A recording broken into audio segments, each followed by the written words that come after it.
Fulham 1, Manchester City 2, and why did I think there was a chance? Why did I even sit here and think, you know what? Fulham might do us a favour and put Arsenal back into the title race. Nothing of the sorts. Nothing of the sorts whatsoever. It was a very, very routine Manchester City victory here. I mean, you can look at it and go 2-1, close scoreline. Fulham maybe had something, and yeah, they could have, but the game management from City is top-notch. It's top-notch. It's probably the reason why, despite the fact Arsenal were 5 clear, 8 clear, many pundits kept banging on about Man City being favourites for the title because they know how to manage these type of situations, this stage of the season. I mean, a graphic flashed up on the screen, right, where Man City have only been top of the table for 14 nights this whole Premier League season. 1-4, bearing in mind the season started in August. Arsenal for something crazy like 297. Yet it's Man City who are now top at the part that matters. At the end of April, going into May, Man City are top of the league. It just goes to show, man, that you got to turn up when it matters. And Man City did exactly that. Exactly that. When the game was on the line, when it was crunch time, Man City were the team that turned up and were the one that got the victory. So I have to say, fair play to them overall, man. Fair play. This is a tough place to go. Like, Craven Cottage is not an easy place. I know Fulham haven't had the greatest results, especially recently. Since Mitrovic has been out, they've had a bit of a soft touch, but it's still never an easy place to go yet. They dealt with this game assuredly. It was a perfect away day performance from Man City, man. They got the ball started, literally. I'm sitting there thinking, you know what, Fulham, keep the game tight. First 20 minutes, first 30 minutes, don't give anything away. And they gave away a penalty within like, what, a minute and a half? I was thinking, oh, here we go again, man. And it is a penalty. I know a lot of people saying, oh, he didn't touch him, it's a dive. Yeah, it's not a dive because he didn't make contact. But what the Man City players do very well, and Pep Guardiola teaches them this, is they accentuate contact.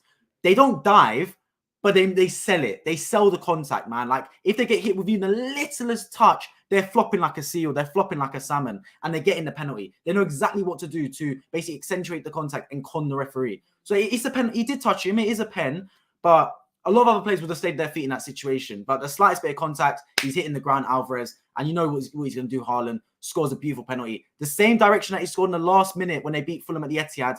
Leno dived the right way, and he dived early, but the power of that penalty is just too good, man. Too good. No chance for Leno whatsoever. And that put Man City 1-0 up, and I was thinking, here we go again. Long day at the office for Fulham. Long day at the office for Arsenal fans. Man City going to cruise to another victory. But to be fair, Fulham got themselves back into the game. Because when you concede early, right, it's quick to push the panic button. A lot of teams will do. They concede early and they go, here we go. We do all panic stations. We don't know what to do. Our game plan's out the window. But no, Fulham kept stuck to their game plan. And I always said at the start of the match, right, it's going to be a game of few chances for Fulham. They're not going to sit here and have heaps and heaps of chances. They're going to make sure they're good defensively and they score big, big goals in the counter-attack because chances are going to come few and far between for this Fulham side. And to be fair to them, Vinicius scored a brilliant chance. Route 1 football, man. Lump it up, knock down, into the back of net, bro. That's how you're going to score against City. When teams like Arsenal try and play football for football with Man City, it doesn't work. They're the best footballing team in England. If you try and beat them possession for possession, you're going to get out-footballed. What you got to do against Man City is you've got to match up football with pragmatism and Brexit ball, as I call it. Match up football with long ball FC. And that's what Fulham did. Just one route, one ball over the top. Decoy run by Vinicius. Actual run by, I think it's Pereira. Knocks it down. And then Vinicius, first time finish into the top corner. Brilliant, brilliant goal, man. Unbelievable goal. And I put Fulham back into the game in their first real chance. I thought, here we go. They've got something to live off here. Because even the Man City attack, and they would attack in waves, I thought, you know what? Fulham might have something on the counter-attack. Fulham might have an opportunity here to get goals on this counter. That's what I thought was the right thing for them to do. And to be fair, that they were pushing. But overall, Man City had the better chance, let's be honest. And Alavarez scores one of the goals this season. This was an unbelievable strike, man. First of all, free place around him. On his right peg, just whips it into the top corner, man. Unbelievable goal for Alavarez. Top player. I thought De Bruyne missing might actually swing the game maybe in. I thought, you know what? Maybe it gives Fulham a bit of a chance here. Because at the start of the game, I was thinking, there's no way. Like, Man City win this easily. But then when I saw De Bruyne out and not even on the bench, I was thinking, hang on a minute, man. Like, Haaland is still good. He's still an amazing player. But without De Bruyne, he's not as, not as effective. He needs that killer pass from De Bruyne.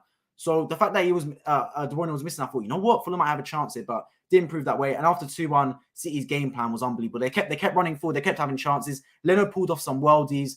And Fulham pushed a little bit and they stayed in the game, but there's only going to be one winner, to be honest. I appreciate joining the stream as always, Jeff. That's why the title seems inevitable now. It does indeed, man. It does indeed. And as an Arsenal fan, I sat here and I said, look, for us to get anything from this title, we're going to need City to drop points now. And I can't see City dropping points in home games, so I'm only really targeting the away games as there's a chance for Man City to drop points. Here today, I'm thinking, you know what, Fulham, decent side, physical team. They've got players like João Paulinho in there. Obviously, Man City now missing De Bruyne. I'm thinking, you know what? If there's ever a chance for City to drop points, it's here today. And they didn't do it, man. They didn't do it. Fair play, man. Experience wins at times. Experience wins. And they've been in this position before. They know how to manage this type of situation. They know how to manage times when the world's against them, when the pressure mounts. They can deal with it. They can deal with it, man. It's tough. Like, being 2-1 up for 60 minutes and grinding out that game is hard, man. Like, Man City getting a third would have killed the game. Like, 3-1, it's game over, basically. It's finished. But it stayed 2-1. And they were having chances. Leno was pulling off worldies. But they didn't crumble. That's the main thing. And City don't do that. I feel like Arsenal in this situation, right? 2-1 up. We're having chances. Leno keeps saving. We might just think, oh, the world's against us. We can't get that third goal. Bang, Fulham got the other end and score. But no, they kept defensively astute. And even when Fulham had a couple chances, they defended like Rock City, man. Defended like rocks. Like one time when Vinicius and Stones run out and clatter into each other, I'm thinking, here's a chance, Vinicius. But no, Edison keeps his ground and claws the ball away, man. Other than that, Fulham didn't really have anything. Had nothing from the game whatsoever. It's brilliant game management from Man City. Even at the end, 8 minutes lobbed on. You're thinking 8 minutes, like, rah. That's a lot of time Fulham can get something back. The 8 minutes went like this. The 8 minutes literally went in a flash because Man City know how to manage the game, man. They get the ball in the corner and they just bully teams in that respect. Bully teams, man. Kick it out for a corner, for a throw-in, wherever it is. Keep the ball away from their box. Even though those 8 minutes had done, Fulham did not have a chance. Did not have a single chance in that stoppage time because they know how to play football, Man City. They know how to play football and they also know how to manage games, and that's a brilliant combination. Haaland is unreal. Genuinely, he is, man, and he's gotten better and better. And when I first saw Haaland, right, I just saw him as a pure goal scorer. But what I was worried about and why one of the reasons I said Arsenal need to win the league this season is because I don't think he's adapted to playing under Pep Guardiola yet. Equally, I don't think Pep Guardiola is adapted to playing with Haaland yet. Because Haaland's at his best when he stretches defenders. So when Jamie Carragher made a point saying, I think Haaland's joined the wrong club, I actually semi-agree with him. Like, genuinely, I semi-agree with him because Haaland's a counter-attacking beast. Haaland doesn't get his best in possession-style football. That's not where he's at his best when teams play low block. Haaland needs his best when he's running at defenders and he's playing counter-attacking style, transition football. That's where he's at his real top ability. And Man City don't offer that. Think about when Haaland got his best joy today. It was when the ball was lumped up the pitch because Man City clearing it, for example, and he was attacking the defenders. But there was times when Tete, Issa Diop were just giving the ball away, man. They were just giving the ball away when they were just no pressure whatsoever because Haaland was chasing him down. And that's where he's at his best. So, you know, when Jamie Carragher said Haaland's joining the wrong team, I semi-see what he's talking about. Like, a little part of me does actually agree with him. If he went to, for example, Liverpool, where they play more counter-attacking style and more, you know what I mean, like ferocious, balls over the top, etc., he'd be unbelievable. But the fact he's still getting his goals in his City system is just a credit to him, man. Unbelievable, man.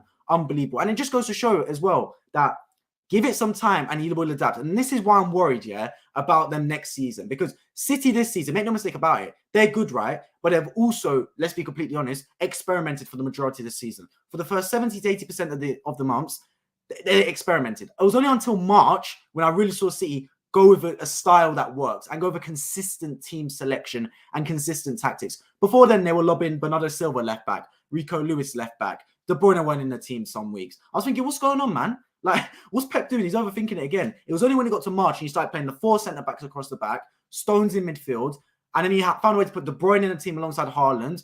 That's when I thought, yep, he's found something that works now, and now it's a long day for the rest of the league. Because when Man City get going, when that motor starts purring, you can't stop it. You genuinely can't, man. You just got to try and contain it. That's the best you can do because stopping it is very hard to do so. It's one of those things, man. It's one of those things. I had only half an eye on this match because Newcastle kept me nervous for 60 minutes. Well, yeah, that's one of the things, right? No, Newcastle almost threw it away against Southampton, but they didn't do what Arsenal did, man. Newcastle are bottling it less than Arsenal. Imagine Newcastle. You talk about how this is the first time Arsenal in the title race.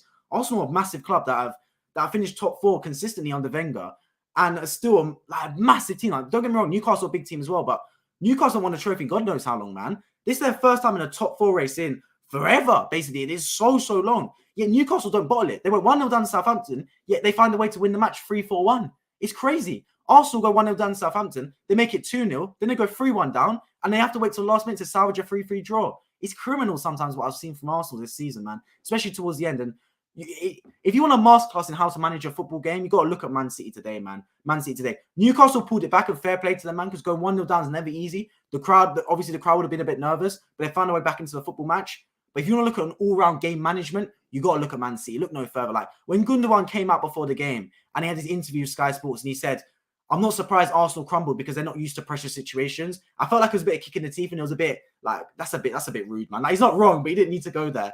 But he's right. Like genuinely, he's right. Like look at the way Man City contained this football match. Look at the way Man City controlled this game from start to finish. Not once were they chasing the football match. You always felt like Fulham were chasing the game. And Man City throughout, from minute 1 to 90, Man City dominated this match. They knew exactly what to do. They had complete control and they had a chokehold on this football match. That is how you control games, man. It's literally an exhibit in how to control football matches and how to win games from Pep Guardiola and City. Like you even have to look at stoppage time. 8 minutes are lobbed on. Yeah, they're not nervous. The ball spends the majority of the time in the Fulham box. I feel like when Arsenal get put under a little bit of pressure, whether it's West Ham, whether it's Liverpool, etc., whether it's Southampton, Arsenal's first thing is retreat into their shell and try and contain. Man City's first thought is under a little bit of pressure. Let's try and impose ourselves on their game. Let's try and impose ourselves on the opponent. Let's go back to what we're best at. Because in a neutral game where there's no momentum, where there's no like emotion in the football match, Man City win 10 games out of 10. They're the better football team. They're the best footballing team in England. The only way teams beat Man City is when they've got an emotional charge, when they've got momentum, when Man City are not playing at their usual best. So Man City take the emotion out of the game. We talk about how Thierry Henry says Arsenal play with emotion. And we do. We genuinely do. You just have to look at Man City. Calmness personified. No running around haphazardly. No throwing bodies here, throwing bodies there. No like off the cuff. It's all just controlled.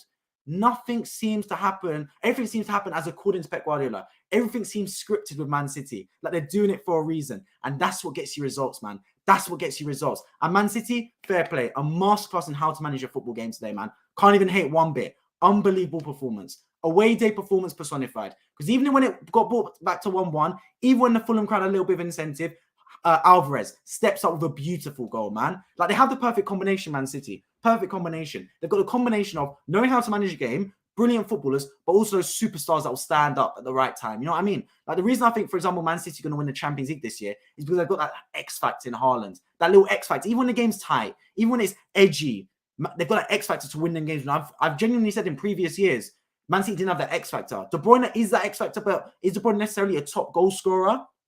I mean, he showed it against Arsenal, but generally, De Bruyne's best thing is to assist, right? He's not necessarily an out-and-out goal scorer. That's not his game. But now they've got that. Now they've got that in Haaland, that X factor, that when it's tight, someone that can stand up and be counted. And when City do need to play long ball, they've got someone that is a threat.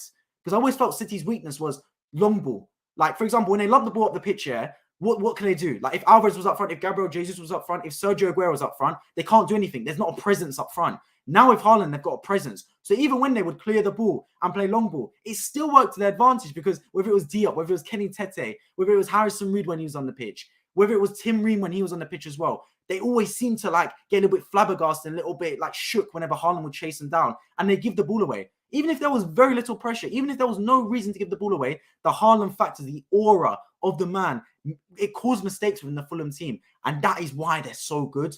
So I'm worried because next season City will be even better because they've taken a while to adapt. Both Haaland adapt to Man City, but also Man City to adapt to Haaland because Pep Guardiola, make no mistake about it, Haaland isn't in his philosophy. Pep Guardiola's always had the philosophy of he likes to play 10 midfielders on the pitch and a goalkeeper. He doesn't want any out-and-out strikers. He wants everyone to be comfortable with the ball. Everyone can play attack. Everyone can play defense. Total football. With Haaland, it throws his philosophy out. It throws it out of the way. It's like he's gone into a candy store and he's gone, oh, I want this, I want this. And then this took his fancy because it's so big, it's so amazing. And he's gone, oh, I want this. Even though that's not right for him. Pep Guardiola's never played with a true number 9 like Haaland. Yeah, you can say Lewandowski, for example, but even Lewandowski wasn't his type of striker. Let's be honest about it. His favorite type of striker is like a Messi at centre forward, is like a David Villa at centre forward. Strikers like that a little bit like midfield, like Alvarez, for example, would be a Pep Guardiola type striker. Under Haaland, he's learning to adapt, and it's only a matter of time because he's such a great manager, Pep Guardiola. Once he gets that adaptation right, once he knows how to manage the man, the myth, the legend, Erling Haaland, it's scary. It's scary days. It's scary hours for the Premier League. 50 goals in his debut season, man. 50 goals. And the most worrying thing is, guys, yeah, correct me if I'm wrong, but he makes it look so easy. He makes it look so easy, Haaland. Like, I see the goals he scores, and I think, why are more people not scoring 50 goals in a season? Like, he makes it look genuinely that easy. And that's when you know you're a good striker. Because when you can make anything look easy, that's when you know you're a top striker. Because the game's not easy, trust me. It's the hardest thing to do, put the ball in the back of the net. But Haaland makes it look like a treat, man. Fulham gave it a good go. They did, man. So I can't hate them for that. They gave it a really good go. But they were just second best, man. Second best the whole game. Nice top. I appreciate it, man. Repping the country, Turkey. Wayne, big up you joining into chat as always, my friend. As a Fulham fan, we played very well against Man City. Leno was outstanding in goal, black and white army. See, that's the thing. When you play Man City, right, you know your goalkeeper's got to be on top form. Like, your goalkeeper has to be at it. You got to make sure that your defense is good, and you got to make sure you take your chance because they're going to be few and far between. And Fulham did that to an extent. I thought Leno played outstanding in goal. I thought the defense overall was assured. They made a few mistakes, but generally the defending was good. I thought Paulinho had a good game. I've seen him play better, but generally had a good game. And for the few chances they had, aka Vinicius up front, he took it. It just wasn't enough. Like, if Alavarez doesn't score a beautiful goal, they'd probably get a point from this game. So sometimes you can play as good as you can play, but the Man City X Factor, the Man City perfection, the Man City superstars can eclipse any sort of good performance you have because they're that good. You know what I mean? Like, against 90% of teams in this league, you perform like this if you're Fulham, and you get a result. You get a point at the least. But because Man City have the superstars, it's not enough. You need to be top job, and you need to go that extra mile, that extra inch. And Fulham just didn't have that today. They didn't. And Man City controlled them well. So it's a case of Man City playing a very good game, as well as Fulham playing a good game as well. Because many people will look at the scoreline and go, oh, it was only 2-1. Fulham had a chance here. Man City didn't play that well. Yeah, if you look at the scoreline, that's what you might say. If you look at the stats potentially as well. But anyone that actually watched this game will know that Man City were in complete control of this football match and played extremely well. Extremely well, because away games are never easy in the Premier League. You just have to ask Arsenal, who went to West Ham away and drew 2-2 after being 2-0 up. And in the first 10 minutes of that game, they were cruising. You just have to ask teams like Tottenham, Man United, for example, 2-0 up at Tottenham Stadium, cruising, and in the second half capitulated. Arsenal against Liverpool as well. Arsenal against Southampton. No game's easy in the Premier League, right? And Man City dealt with it perfectly. Hey, Luke, appreciate you joining the stream as always, my friend. How are you? Doing well, man. Doing well. Haaland got 50 goals. Exactly, man. That's the title of this video. Haaland 50 goals season. Crazy. Absolutely crazy, man. Fair play to the man. So good. Ronaldo got 42 in 2007, 2008. Just goes to show, man. Haaland is levels above. Haaland and Mbappe, best two. Correct. I agree. Two of the best players in the world, man. Absolutely amazing. Can change a game by themselves. Literally by themselves. Like, you give them the ball and you let them cook. That's my opinion. You just let them cook. Haaland, best in the world. Controversial. For me, I'd still go Mbappe. Mbappe's still my boy just because the things I see Mbappe do on the pitch is so good, man. Like, it's crazy. I feel like Mbappe's still got that, what's the word? Like, you give him the ball and he'll do something from anywhere. Whereas I feel like Haaland still needs a service. Haaland's a better striker. Make no mistake about it. But I think as an all-round player, I still prefer Mbappe personally. I would love to see Haaland at Real Madrid. Me included, man. So let's see what happens with the end of the season. I think everyone's convinced that Man City will win the league now. Myself included, I think the title race is over. If there was ever going to be a chance for Man City to drop points, it had to be today, in my opinion. It had to be because I can't see them dropping points at the Etihad. I can't. And the away games is where they're going to drop points. And today is a tough away game. Missing De Bruyne as well. Like, it all kind of like, it marinated so potentially them dropping points. But it didn't go that way, man. They took the emotion out of the game. They're missing one of their best players in De Bruyne, yet they still perform the same. It's crazy. It's genuinely crazy. And that's what squad difference gets you, right? That's what squad difference gets you. Squad depth gets you. Arsenal miss Odegaard, they're a completely different team. Arsenal miss Saka, they're a completely different team. Same with Saliba. Man City miss Ake and De Bruyne. They're just as good. They're genuinely just as good. I mean, their bench is stacked. You're talking about bringing players off the bench like Bernardo Silva, Phil Foden, man, that start in 99% of the Premier League teams. It just goes to show, man, that you have to be near perfection to win the title. And Arsenal were for the majority of the season, but when they drop points against Southampton, against West Ham, that's when I knew the title was over, man. Dropping points against Liverpool is not the end of the world, but dropping points against Southampton and West Ham, that's when it really is. It's the end of the world. Let's be real about it. Because you're not going to win a league from that position, man. You can't drop points against these teams when you've got a team like Man City chasing you down. This ain't the olden days where other teams would, you know what I mean? Like Man United in the olden days where they would win leagues with 80 points. It's not enough this season. It's not enough. Haaland for me, class. Yeah, exactly, man. Unbelievable. Okay, evening, everyone. I appreciate you joining the stream as always, Mohammed. Hope you're doing well, my friend. Would you take second? Yeah, of course I'll take. No, I'm not taking second. I'm not taking second, bro. We need to. I'm still thinking we need to go for the league. Look, this is how I'd sum up Arsenal's season, right? As an impartial person. I'm an Arsenal fan, but I'm gonna take it as an impartial person, right? Finishing second place is not a success, but it is progress. Arsenal fans, get this in your head, yeah? It is not success. It is progress. Success is winning the title. This is the analogy I made the other day on stream, yeah? And I appreciate not a lot of people have been tuning at that point. So I'm going to say it again, right? If your target at the start of the year was to get a B in maths, a B, right? And so that's your target. You're working to get a B. Yet every single mock test, every single mini assessment throughout the year, every single, you know what I mean? Like little tests the teacher's giving you, you be getting A star. A star, A star, A star, A star, A star, A star. Then when you take your GCSE or A level, in the summer and you get a B, would you be happy or sad? Because you might say, oh, I'll be happy because my target at the start was getting a B, but genuinely you'd be sad because the whole year you've been getting A stars. All mocks you've been getting A stars, but on the final test you get a B. That's bottling, in my opinion. So for me, Arsenal bottled this title. I'm not necessarily happy with second. I'm delighted with the progress, and I see a team that's getting better. But in terms of league position, I'm not happy because this is the best chance we'll get in so long to win this league, man. Like, Man City have not been at their best this whole season. They're going to get better next season when they adapt even more to playing with Haaland under Pep Guardiola. Liverpool will get better. Chelsea get better. United will get better. Newcastle will get better. This is the best chance we had to win this league. The best chance. And look, we bottled it in many respects. It's one of those things, and it's one of those things. Second, I don't think we're going to slip past second. I think we are going to finish second in the league. But it's one of those things, man. It's one of those things. Are we ahead of schedule? Lucas says we are ahead of schedule, but I know many people say at the start of the season our aim was for top four. I know a lot of Arsenal fans are saying, yeah, but our target to start was getting top four, and look at us, man, we got top four, but it's not enough for me, man. It's not enough. Like, it's one thing having a target top four. It's another thing where you're in the position to win the league, man. Like, you're in that position. You can't just. It's a weak mentality to go, oh, but our target was top four, not the end of the world. That's what weak people say. Like, targets change. Your what you can achieve changes throughout the year, throughout the season. And for the majority of the season, our target should have been win the league. As soon as we were top of the table, you got to stay there, man. And it's one of those things. How many years have people saying we had the schedule? Yeah, people love saying that, man. People love saying that. It's one of those things. Arsenal must beat Chelsea and Newcastle. We must. And even then, it might not be enough, right? Because City are now top of the table with a game in hand. They're top of the table by 1 point, meaning City needs to drop points in 2 matches. It's not enough to drop points in 1 match and Arsenal win the league. They need to drop points in 2 matches. Well, look at City's fixtures. These are the games they're probably going to drop points, yeah, if there's going to be any. Everton away, maybe, because Everton need points. And then I'm looking at Brighton away and potentially Brentford away. The away games are the only time I can see Man City potentially dropping points. And even that is a far-fetched kind of like optimism rather than anything concrete.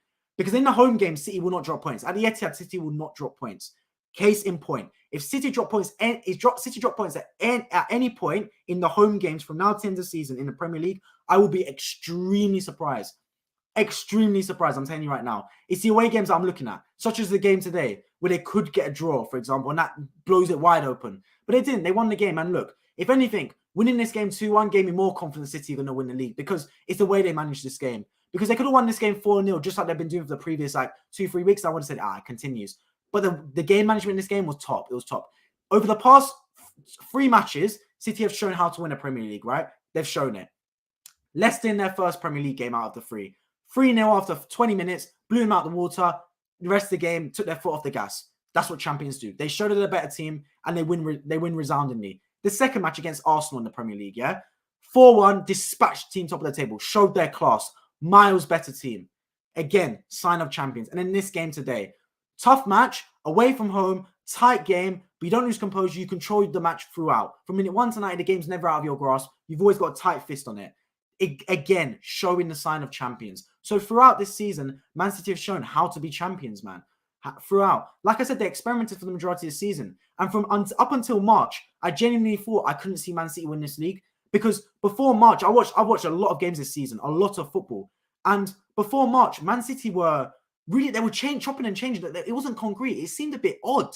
Like, I'll describe it as strange. 1 week, Rico Lewis would be in the team. 1 week, it'd be Cancelo. 1 week, you'd see De Bruyne not in the team. Then you would see him in the team. Then you see Bernardo Silva at left back. And I'm thinking, what's going on here? Like, I'm watching Man City games thinking, they look vulnerable. And I don't associate that with Man City in recent years. But then it clicked. From March onwards, as soon as they played the 4 at the back, Stones in midfield, it clicked. And we've had consistent team selection throughout for Man City and hence consistent results. Consistency starts from the top. You need consistent manager, consistent team selection, consistent formation, consistent tactics, then you'll get consistent results. Man City weren't getting consistent results at the start of the season because they weren't having a consistent team selection. 1 week, there'd be different players in the team. It was never the same team. As soon as they got a consistent team in there, as soon as it was Stones in midfield, as soon as it was a flat back 3 with Ruben Diaz, Ake, of course, now it's Akanji or Laporte or Kyle Walker, etc. The results are there. The results are there, man. And now it's just a team that's purring and they're clicking. And like I say, at this stage of the season, momentum is what carries you forward. It's less about this league position. What I always said, yeah, up until the run-in, the league position, in my opinion, yeah, is kind of like qualifying in F1. It's F1 today, right? It was Azerbaijan Grand Prix. It's kind of like qualifying. That's how I see it, yeah? So Arsenal were in P1, but the running is when it really matters. That's when the momentum takes over. It's less about where you're on the table. It's about your recent results. And Man City's recent results were good. And like I said, Man City weren't showing vulnerabilities. On the flip side, you got Arsenal, who were showing vulnerabilities for days, man. And that's what happens. When you show vulnerabilities at this stage of the season, teams will expose you. When you show zero weakness, teams have nothing to expose. And that's Man City. They've clipped at exactly the right time, and Arsenal have folded at exactly the wrong time. It's how it goes, man. It's unfortunate, but that's the way of the world. That's football. Hey, bro, I appreciate joining as always, Jordan. I'm going through the comments just before I end the stream because I'm going to watch the Liverpool-Tottenham game. But not to worry. Make sure you subscribe if you're new around here because my next stream will be as soon as Liverpool versus Tottenham is done on this channel. Bring any questions. It could be related to this match, Fulham versus Man City. The other matches on today, the United-Villa, for example. Or, of course, I'll be reviewing the Liverpool-Tottenham game later today. I love you. Appreciate it, Bishop. I appreciate you joining the stream, my friend. Make sure you subscribe if you're new around here. We need to rest Haaland, Grealish, Ruben, and Rodri on Wednesday. I bloody hope you do, man. As an Arsenal fan, I hope you do. But yeah, those are your big players. For me, the biggest Man City player is Rodri. Rodri is the unsung hero. He doesn't get talked about enough. That man is a top player, bro. Top player. He glues the whole team, Rodri. Like from defense to attack, he is that glue. He is that piece that gets the team ticking. And one thing he's so good at is tactical fouls. They know how to manage a game. And he never gets booked for it. Never. Like he will bring someone down in transition and he'll do exactly the amount of contact where it's not enough for it to be a yellow card, but it's not little enough that the player doesn't feel the challenge so that it gets pulled back, but he never gets a yellow. He's so good at it, man. Like the Man City players, they know how to control a football match. They know how to manage a game. So fair play to them, man. They're a top team. Well turned around by Bournemouth. Exactly. Yeah. Winning 4-1, I believe. Leeds are doomed. Leeds are well and truly doomed. But let's see what happens, man. There's still a lot to go of the season. But yeah, I think Leeds and Southampton are definitely gone. It's the third team that I don't know who it will be. Right now, I'm inclined to say Nottingham Forest, but Everton and Leicester equally could fall into that trap. So let's see. But yeah, I appreciate everyone tuning into the stream as always. Not to worry whatsoever. Make sure you subscribe. My next stream will be in 2 hours' time at 6:30 or whenever the Liverpool versus Tottenham game is done. I'm a dash right now to watch that game, and the stream will be straight afterwards. I appreciate everyone tuning in as always. Make sure you subscribe if you're new here. Also, hit the like button so this stream goes out to more people. If you just joined in now, scroll right back to the start so you can hear all my thoughts on the game. And make sure you subscribe because my next stream will be in 2 hours' time for Liverpool versus Tottenham Hotspur. I appreciate everyone that joined into the stream as always. If you're watching this video when it stopped being a stream, let me know in the comment section your thoughts on the game and your thoughts on the title race. Big blow for Forest yesterday. Big blow indeed, man. Big blow indeed. It's one of those things, though, man. It's one of those things. Like it's gonna keep changing in the relegation battle. Let's see what happens. But yeah, I appreciate everyone tuning in as always. Make sure you subscribe and I hope to see you all in my next one. Take care.